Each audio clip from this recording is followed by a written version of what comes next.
Há inscrições antigas espalhadas por corredores de pedra que quase ninguém vê, mas se parecem observar todos que passam por elas. Marcas talhadas há milhares de anos avisam, ameaçam e prometem castigos invisíveis. Visitantes entram curiosos e alguns nunca saem os mesmos. Esses avisos eram apenas símbolos religiosos ou mensagens reais de proteção contra invasores. As mortes ligadas às escavações foram fruto do acaso ou consequência direta dessas escritas sombrias.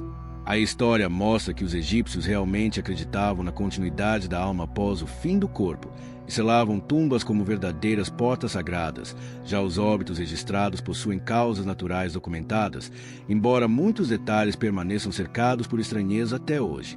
No Antigo Egito, nenhum sepultamento era simples.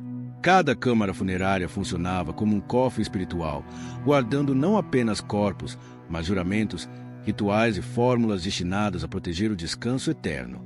Sacerdotes conduziam cerimônias meticulosas, nas quais palavras possuíam a função de escudos invisíveis. Amuletos eram posicionados sobre o peito, nos olhos, entre as faixas de linho que envolviam um morto, criando uma barreira contra invasores do mundo físico e assaltantes do plano invisível. Nas paredes internas, além de hieróglifos de passagem, surgiam advertências diretas a qualquer um que ousasse perturbar aquele repouso.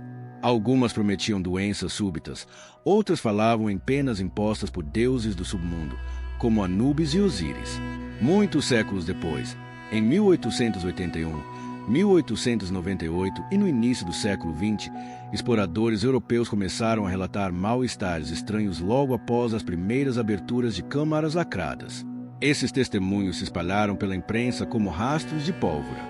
Jornais descreviam febres inesperadas, paradas cardíacas, delírios e acidentes improváveis. O medo deixou de ser apenas local e cruzou oceanos, alcançando leitores que jamais haviam pesado nas areias do Nilo. A partir desse ponto, algo mudou. As tumbas deixaram de ser vistas somente como monumentos históricos, se passaram a carregar uma reputação sombria, quase viva. Assim, antes mesmo da descoberta mais famosa do século, o mundo já começava a temer aquilo que permanecerá selado por mais de 3.000 anos, não apenas por respeito aos mortos, mas pelo receio de acordar algo que nunca deveria ter sido tocado. Para os egípcios antigos, o fim da respiração não significava encerramento, mas apenas uma travessia. A existência continuava em outro plano, governado por regras rígidas e julgamentos severos. A consciência, chamada de Ka, precisava reencontrar o corpo preservado para seguir adiante. Já o Ba, a essência espiritual, vagava entre dimensões até que esse reencontro fosse possível. Por isso, cada detalhe do sepultamento era tratado como uma operação sagrada. A preparação começava com a retirada dos órgãos internos, exceto o coração, considerado sede da memória e da verdade. Pulmões, fígado, estômago e intestinos eram guardados em vasos canópicos, protegidos por divindades específicas. O corpo recebia natrão por cerca de 40 dias para eliminar fluidos, depois era envolvido em faixas de linho por mais 30, totalizando aproximadamente 70 dias de rituais fúnebres. Nenhuma etapa poderia falhar, pois qualquer erro colocaria em risco o destino da alma. Durante esse processo, sacerdotes recitavam fórmulas extraídas do que séculos mais tarde seria chamado de Livro dos Mortos, um conjunto de feitiços destinado a orientar o falecido no além. Entre elas, havia trechos que descreviam o julgamento diante de Osíris, onde o coração seria pesado contra a pena de Mat, símbolo da justiça. Se o órgão pesasse mais que a pena, a criatura Amid devoraria a alma, apagando sua existência para sempre. Essas crenças explicam por que túmulos eram protegidos como fortalezas. Máscaras de ouro, joias, móveis, alimentos, estatuetas de servos até carruagens eram colocados ao lado do corpo. Tudo deveria acompanhar o falecido na outra margem da realidade. Ao redor, símbolos de defesa espiritual eram desenhados em paredes, portas e sarcófagos. A Bíblia também menciona práticas egípcias ligadas aos mortos. Em Gênesis 52.23, José manda embalsamar Jacó, e o processo dura exatamente 40 dias, número que ecoa em diversas passagens sagradas, sempre ligado a períodos de purificação e transição. Esse paralelismo entre textos sagrados e rituais do Nilo reforça o peso simbólico que o preparo dos mortos possuía naquela civilização. Tudo isso criou uma cultura onde mexer com o sepulcro não era apenas violar pedra e areia, mas desafiar leis invisíveis. A morte, para eles, não era temida, era respeitada como um portal. E quem ousasse romper suas trancas sagradas, acreditava-se, poderia carregar consequências que não pertenciam a este mundo. No século XIX, quando aventureiros europeus passaram a cruzar desertos em busca de relíquias orientais, quase ninguém imaginava o que seria despertado sob a areia. Entre 1817 e 1840, escavações realizadas por nomes como Giovanni Belzoni e equipes francesas começaram a romper selos intactos havia mais de 2 milênios. O que surgia eram câmaras intactas, estatuetas cobertas de ouro, corredores pintados com cenas do além. Porém, junto com os tesouros, vinham acontecimentos inquietantes. Em 1823, após a abertura de um sepulcro próximo a Luxor, 2 trabalhadores locais apresentaram febre alta em menos de 48 horas. Um deles morreu na mesma semana. O episódio foi tratado como infecção comum, mas o boato já havia nascido. Em 1858, na necrópole de Saqqara, um arqueólogo britânico sofreu colapso respiratório horas depois de entrar em uma galeria recém-aberta. Novamente, médicos falaram em causas naturais, enquanto os moradores da região cochichavam outras versões. As notícias atravessaram fronteiras por meio de jornais europeus. Manchetes falavam em doenças repentinas, fatalidades consecutivas e azar persistente. O medo começou a ganhar forma coletiva. Não era apenas uma morte isolada, mas uma sequência difícil de ignorar. Em algumas escavações, ferramentas quebravam sem explicação, animais recusavam entrar nos túneis e ruídos estranhos eram relatados durante a noite. Esses episódios alimentaram narrativas que misturavam fatos médicos com antigas crenças egípcias. Para muitos, não se tratava apenas de micróbios desconhecidos, mas de punições ligadas às proteções mágicas das tumbas. Alguns trabalhadores recusavam-se a retornar aos locais após os primeiros incidentes. Outros aceitavam, mas carregavam amuletos semelhantes aos usados pelos próprios egípcios antigos, numa tentativa de se proteger do invisível.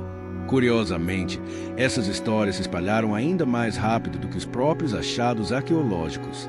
O Egito passou a ser visto não apenas como a terra dos faraós, mas como um território onde o passado parecia reagir ao contato moderno.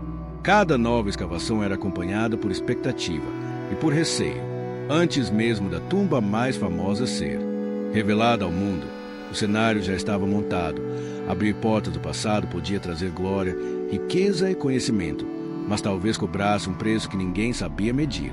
Em 4 de novembro de 1922, no Vale dos Reis, uma escada esquecida sob a areia mudou o curso da arqueologia. O responsável era Howard Carter, financiado pelo aristocrata inglês Lord Carnarvon. Após anos de buscas frustradas, surgia a entrada praticamente intacta da sepultura de Tutancâmon, um governante que reinou por volta de 1332 a.C., ainda na adolescência.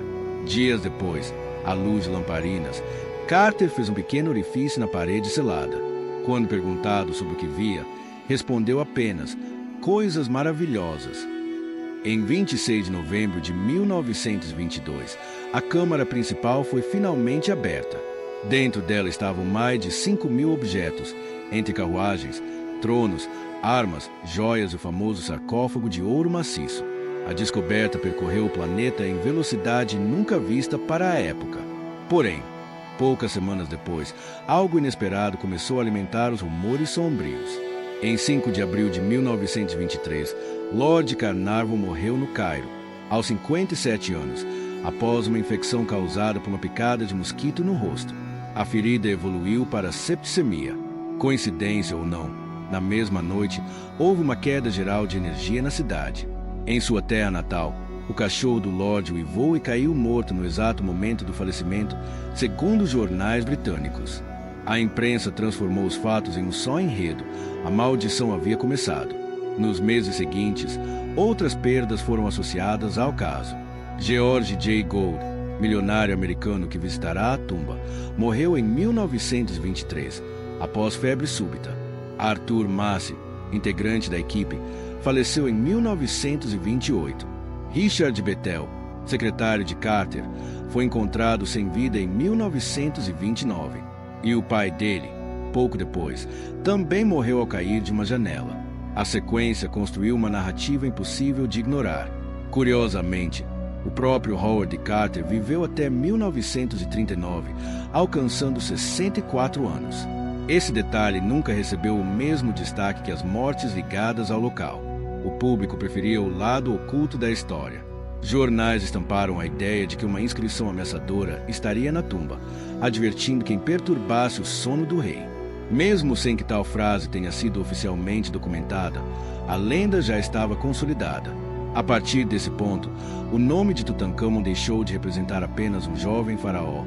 Passou a simbolizar o elo mais famoso entre glória arqueológica e terror invisível.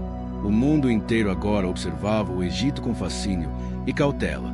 Depois da morte de Lord Carnarvon, em 5 de abril de 1923, o clima ao redor da tumba mudou de tom.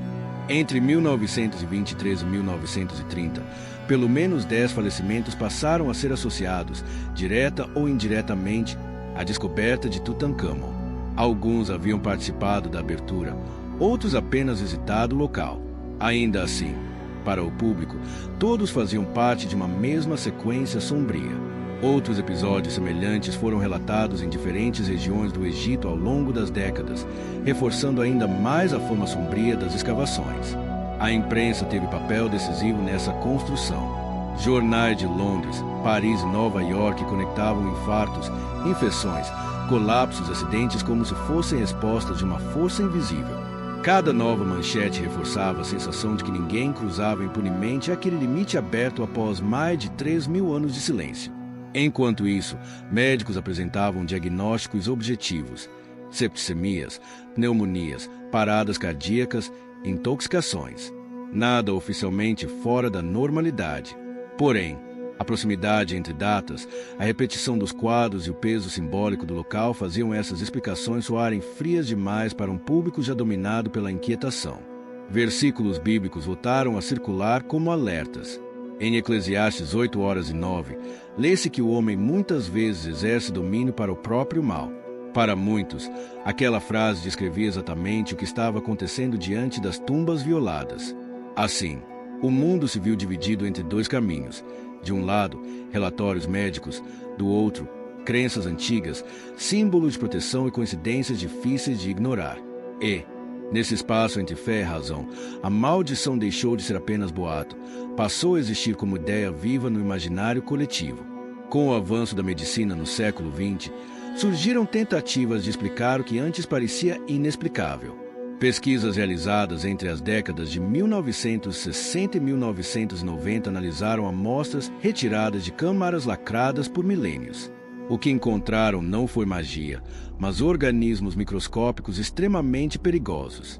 Entre eles estavam fungos como Aspergillus flavus e Aspergillus niger, capazes de provocar infecções respiratórias fatais, especialmente em pessoas com imunidade baixa. Esses micro-organismos permaneciam adormecidos no interior das tumbas, protegidos da luz da variação térmica. Ao serem expostos ao ar externo, tornavam-se ativos em poucas horas. Inalar esses esporos poderia gerar febre intensa, tosse persistente, hemorragias internas, falência dos pulmões.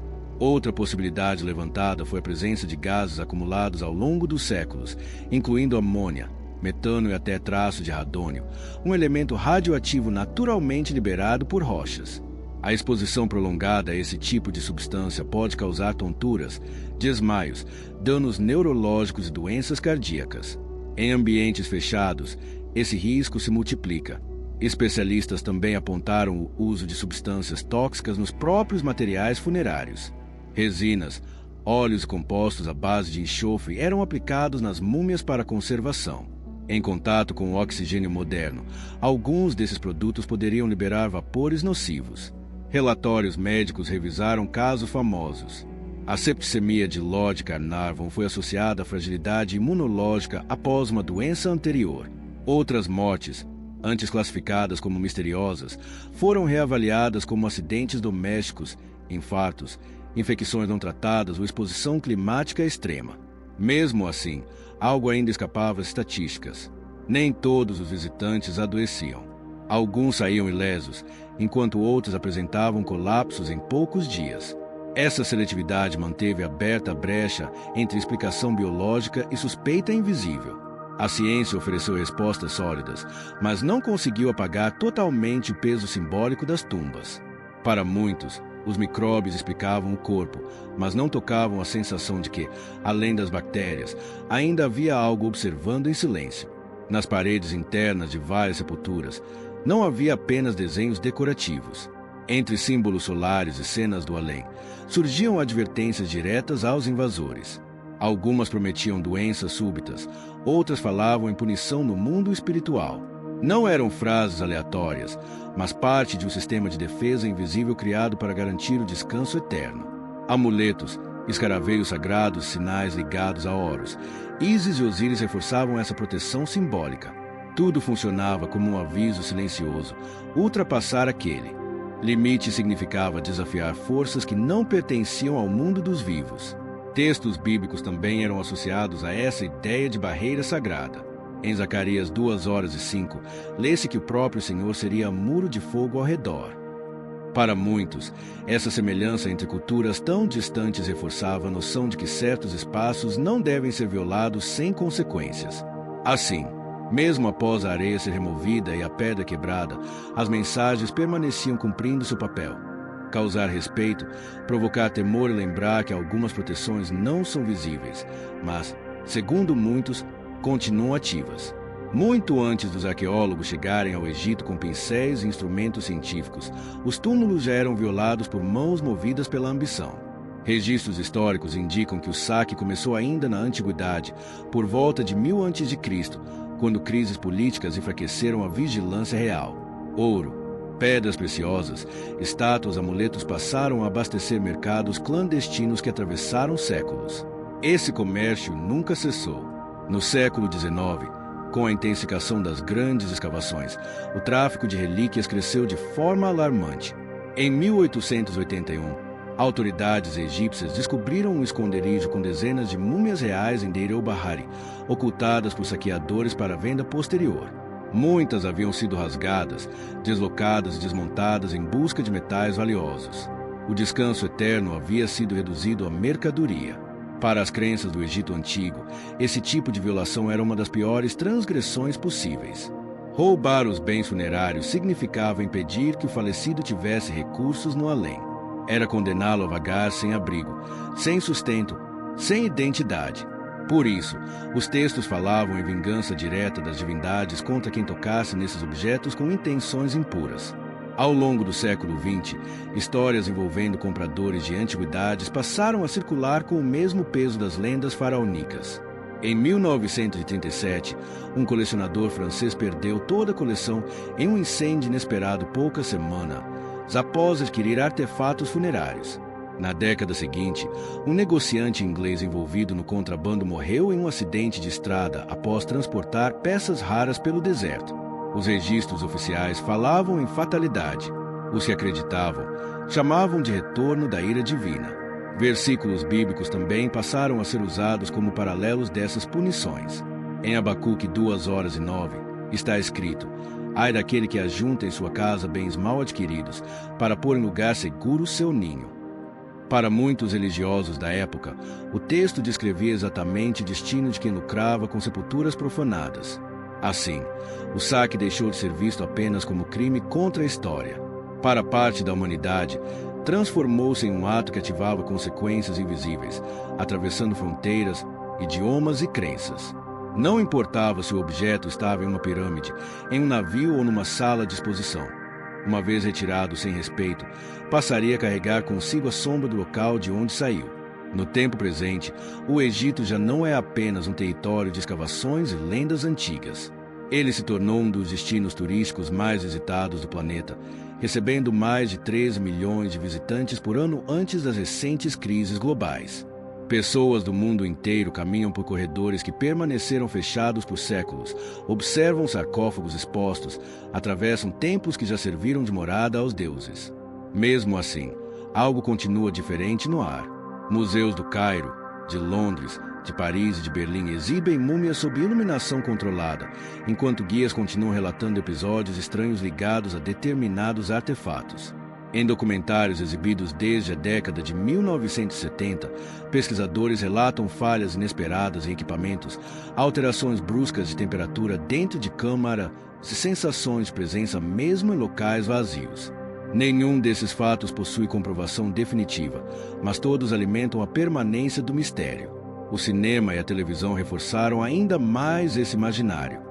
Produções lançadas entre 1932, 1999 e 2017 transformaram múmias em símbolos universais de terror. Embora inspiradas livremente nos fatos, essas obras fixaram na mente do público a ideia de que despertar o passado quase sempre traz consequências aterradoras. A fronteira entre ficção e história passou a se tornar cada vez mais difícil de separar. Turistas também relatam experiências singulares. Há quem diga sentir mal-estar súbito ao entrar em determinadas câmaras. Outros falam de sonhos repetitivos após visitas às pirâmides. Guias locais evitam determinados locais ao cair da noite, mesmo sem explicações claras. Nada disso aparece em relatórios científicos, mas faz parte do repertório oral que atravessa gerações. Até mesmo textos bíblicos continuam sendo associados a esse fascínio. Em Isaías 19:1, o Egito é descrito como uma terra onde os ídolos tremem diante do Senhor. Muitos enxergam nesse versículo não apenas uma profecia política, mas um reflexo simbólico da inquietação que o país ainda causa na imaginação humana.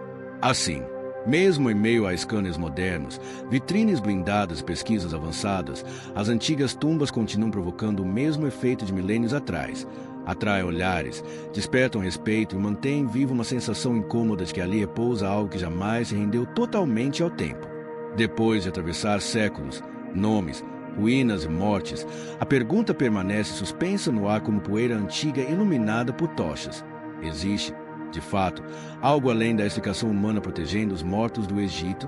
Datas, laudos, micro-organismos, acidentes, mercados legais, tudo parece encaixar num quebra-cabeça racional.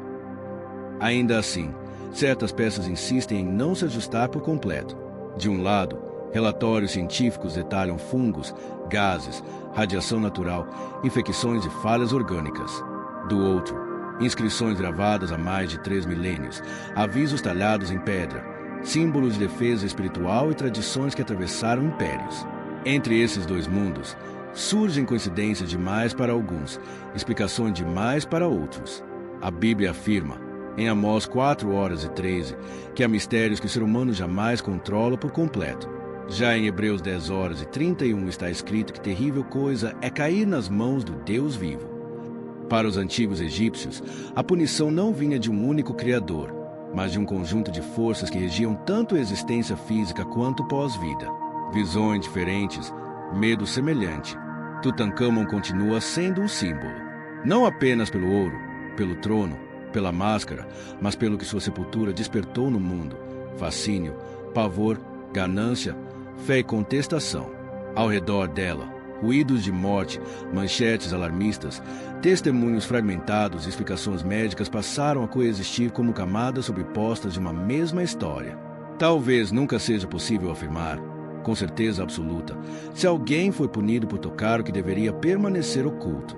Porém, algo é inegável: sempre que uma tumba é aberta, não se libera apenas ar antigo. Abre-se também uma porta simbólica entre mundos, crenças e tempos distintos. Alguns enxergam apenas pedra, areia e ossos. Outros sentem que há vigias que nunca dormem. No fim, resta a cada observador decidir.